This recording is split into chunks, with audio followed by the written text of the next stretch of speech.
Кыргызстанда марттын аягынан тарта карантин жарыяланып, өзгөчө абал киргизилген.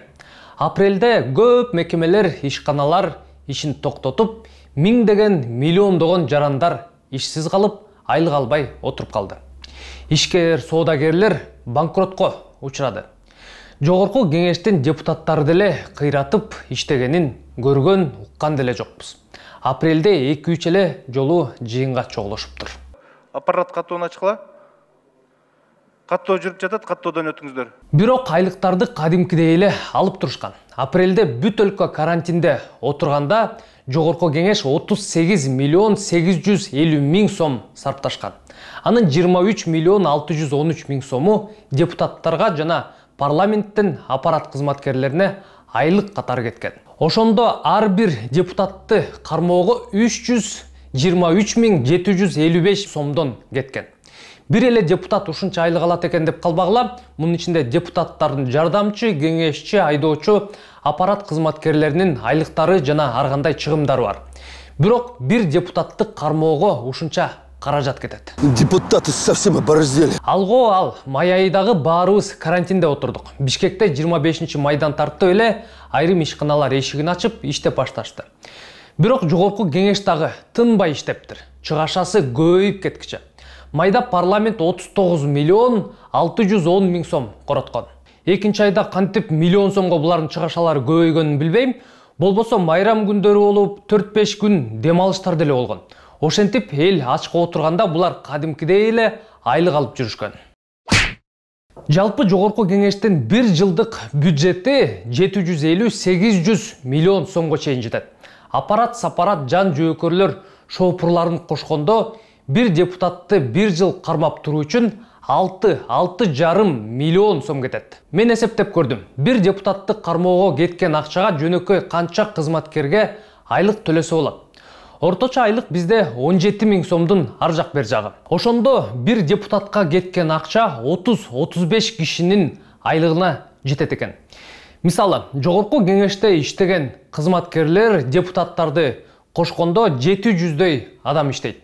Аларга кеткен акчаны бөлүштүрсөк, 4 миңден ашык адамды иш менен камсыз кылсак болмок.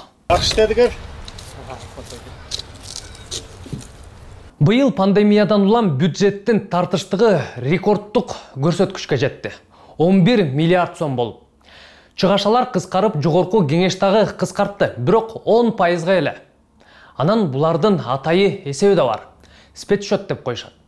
Аны короткондор үчүн такыр отчет беришпейт. Каякка коротушту өзлөрү билишет. Ал эсепке жылына 6,5 миллионго жакын сом салынат. Аны быйыл такыр өзгөртүшкөн жок. Ал эсептен айына депутаттар 1,5 миллионду каалагандай корото беришет. Булар эч качан оңолбойт. Чыгарылыштын баш жагында bir депутатты кармоого жан жөөкөр аркы беркиси менен канча акча кетерин эсептедик. Келгиле эми, bir депутат канча акча колуна алат, санап көрөлү. Bir депутаттын айлыгы расмий түрдө 25 миң сомдун тегереги. Ушунча эле алабы дебей тургула, дагы кошумча акчалар бар. Класстык чини, илимий даражасы, тажрыйбасына жараша кошула берет. Бекеринен эмес да, эки сөздү бириктирип сүйлөй албаса деле, билим берүүнүн отличниги сыяктуу нам бир нерселерди ала беришери. Ал ошондой. Бир нече жолу депутат болгондорго дагы жакшы сумма кошулуп берилет. Ардагер деп. Депутатты колдоо муну менен гана чектелбейт.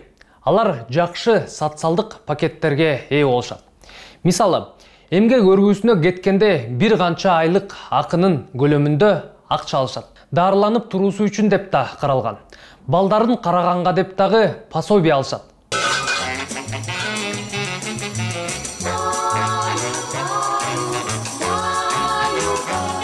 Ай сайын күнүмдүк чыгымдарга деп bir депутатка 40 миң сомдон да бөлүнөт. Кагаз, ручка, бензини, телефонуна, майда чүйдөсүнө деп. Депутаттар кышка даярданып алсын деп, маселен, кыям кайнатып, салат жасап, бадыраң, помидор туздап алсын үчүн 35 миң сомдон берилет. Депутат болгондон кийин чет өлкөлөргө дагы чыгыш керек. Өлкөнү кыдырып, шайлоочулар менен жолугуп атышпайбы жума сайын? Иш сапарларга күнүмдүк чөнтөгүнө коротуучу акча деп дагы каралган. Ага жылына болжолду 30 миллион сом кетет. Эми көрдүңөр да канча акча алышарын. Эмне эле депутат болуп жулунат десе ушундай экен да. А мындай шабашкаларын айтпай эле коелу. Буга чейин журналисттер алар кантип кошумча акча табышарын жазып келишкен. Что? Я говорю, кто не работает, тот ест. Учись, студент. Ошентип 2010 жылдан бери 10 жылдын ичинде жогорку кеңештин депутаттарын кармоого бюджеттен 7 миллиард сом кеткен. Миллион эмес, миллиард. Акырында ушунча акча коротуп азыркыдай базар коом, күн карама, тыңырактагы сүйлөй албаган сабатсыз депутаттар керекпи деген суроо туулат. Мындай улоо берсе баарыбыз бир ооздон кереги жок дейт болушубуз керек. Бирок эгерде татыктуу иштеп, өкмөттү көзөмөлдөп, президентке бийликти толук өткөрүп бербей, эл үчүн иштеген парламент болсо, анда башка кеп. Ушуну менен чыгарылышты жыйынтыктайм. Аман туруңуздар.